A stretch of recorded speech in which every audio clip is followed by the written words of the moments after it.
14 février 2010, donc la première manche de l'année, la seule manche hivernale, hein, donc sur la neige, sur la glace, avec des températures absolument polaires, moins 20 degrés au départ. C'est parti avec Sébastien Loeb et son coéquipier bien sûr, Daniel Elena. Il donne le coup d'envoi de la saison 2010.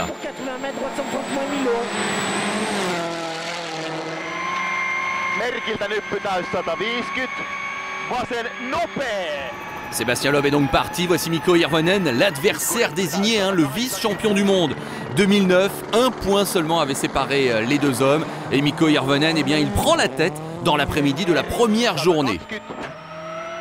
Oikein vasen K, aukeaa vähän. 8.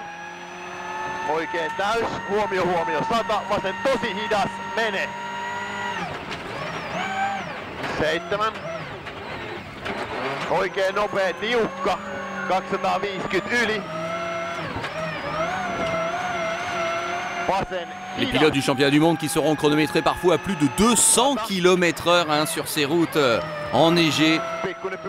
Des performances absolument hallucinantes, dues notamment à l'efficacité des pneus. Signalons au passage que c'est Pirelli, le fournisseur unique des pneumatiques, hein, depuis 2008 en WRC. C'est la dernière année pour les Italiens. Et en tout, eh bien, ça fera 40 rallyes de championnat du monde équipés par Pirelli. Et 28 000 pneus fournis aux concurrents et aux équipes. Vasen eri. 8. Vasen K, tiukka. 8. Alors il faut savoir, hein, pour ce rallye de Suède, qu'en plus de Sébastien Loeb, eh bien, il y a 3 champions du monde qui sont là. Le premier d'entre eux, on l'a dit tout à l'heure, hein, c'est Peter Solberg, qui va connaître une mésaventure. Il va perdre beaucoup de temps dans cette histoire. Et en plus, il va s'accrocher avec Matthew Wilson. Regardez. Lequel Wilson était déjà arrêté. Solberg qui termine la journée à 7 minutes du leader. Marcus Grönholm, ça fait plaisir, hein, de retrouver l'ancien double champion du monde.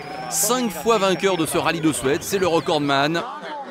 Il est avec une Ford de l'équipe Stobart. Malheureusement pour lui, il va connaître des problèmes électriques et il va perdre 12 minutes dans cette journée.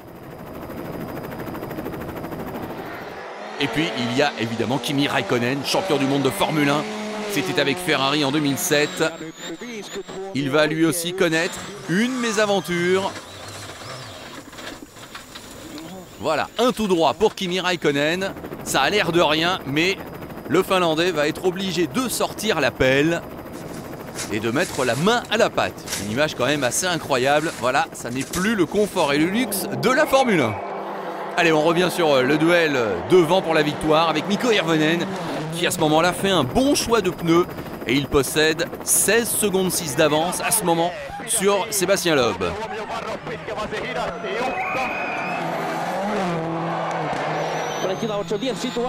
On retrouve Dani Sordo.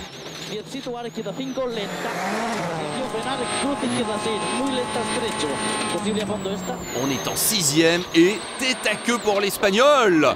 Quelle frayeur! Il va perdre environ 1 minute dans cette histoire et surtout la 3e place du rallye. Du coup, celui qui en profite, c'est Jari-Matti Latvala qui prend justement cette 3e place.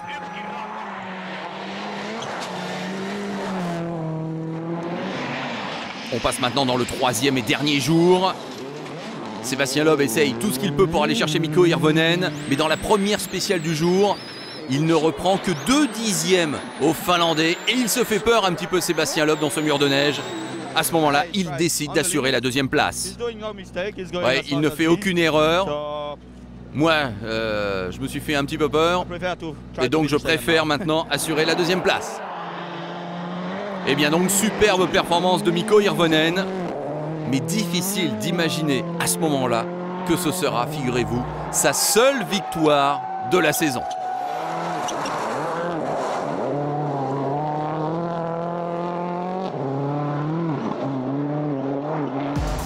Confirmation donc du classement. Mikko Hirvonen devance finalement Sébastien Loeb de plus de 42 secondes. Latvala sur le podium. Sordo, Ogier, de bonnes performances quand même.